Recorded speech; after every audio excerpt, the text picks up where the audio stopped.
Bom dia a todos, hoje dia 26 de janeiro de 2010, vamos começar mais um Warm-Up, o programa de aquecimento pré-abertura dos mercados da TV Tetra.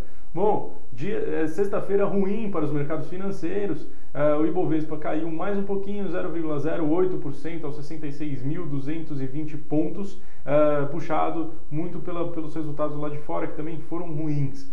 Apesar disso, ontem a Bolsa norte-americana abriu, aqui a Bolsa não abriu, vale lembrar que foi feriado, aniversário aí da cidade de São Paulo. A Bolsa americana se movimentou em território positivo durante o dia inteiro e fechou aí com uma alta de 0,23% para o Dow Jones e 0,46% para o S&P 500. Muito puxado pelos resultados da Apple, que vieram melhores do que o ano de 2008, né? Então 2009 veio muito melhor que 2008. Apesar disso, durante o dia saiu o indicador de venda de casas existentes, que foi ruim e trouxe de volta aí um pouquinho o medo aos investidores. Esse medo já alimentado pela possibilidade de que o presidente do Federal Reserve, Ben Bernanke, não continue no cargo após o dia 30 de janeiro. Apesar disso, Obama vem com uma forte pressão política para que os senadores aprovem a continuidade de Bernanke no cargo, que traria, de certa forma, um movimento mais pacífico para os investidores nos próximos dias. Para o dia de hoje, nos Estados Unidos, temos aí a confiança do consumidor e os índices de preço de casas. Esses indicadores são importantes porque vendo que os indicadores relativos às vendas das casas e construção de novas casas terem sido ruins, esses indicadores que mostram aí preço vão ser importantes para verificar aí qual a direção da economia nos próximos meses.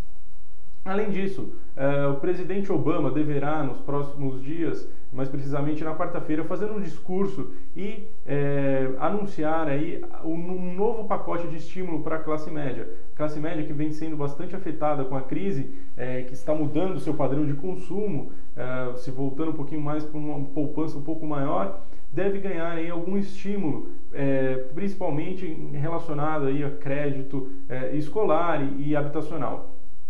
Isso é importante para que a economia norte-americana possa entrar aí no rumo de um crescimento mais sustentado.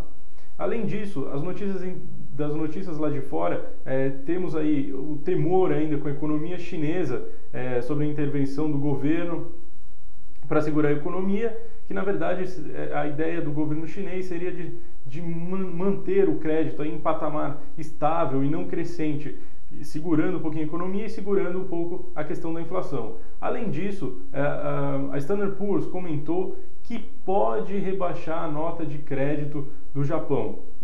Isso daí se deve à falta de iniciativa do governo japonês em fomentar a economia, né? Vale lembrar que o Japão foi bastante afetado aí com a crise e, apesar dos números um pouco melhores de PIB no terceiro e quarto trimestre, ainda não conseguiu se recuperar totalmente aí dos efeitos da crise. Aqui no Brasil, o dia de ontem foi pautado pela divulgação do Boletim Focus. O Boletim Focus ontem trouxe aí uma manutenção do crescimento, quer dizer, os agentes estão esperando que o crescimento se mantenha no mesmo patamar da semana anterior, mas a questão da inflação começou a tomar força. Então, vale lembrar que foi divulgado aí, o IPCA 15 recentemente, o IPCA 15 veio um pouco acima e as projeções já estão acima da meta. A projeção para o IPCA para o final do ano está em 4,6%, acima do que o governo pretende, que seria 4,5%, o que faria com que o governo acelerasse o processo de tomada de crescimento da Selic. Acontece o seguinte, alguns indicadores econômicos divulgados aí pelo governo recentemente têm mostrado aí divergência na direção. Então, por exemplo, o indicador econômico relativo ao emprego mostrou aí um fechamento forte de vagas em dezembro, bem acima do que o normal. E também a questão da retração da indústria em novembro, na comparação mensal, que também provoca aí um certo medo, vamos dizer assim, do Banco Central com relação à retomada da economia. Então, nossa expectativa para a reunião do Copom, que deve terminar amanhã, é de que ele mantenha as taxas de juros no mesmo patamar nesse instante, apesar dessa pressão da inflação que começa aí a ganhar corpo. Hoje, aqui no Brasil, foram divulgados pela manhã a confiança do consumidor, que atingiu novamente um patamar alto, 116 pontos. Esse patamar é maior do que o da medição anterior.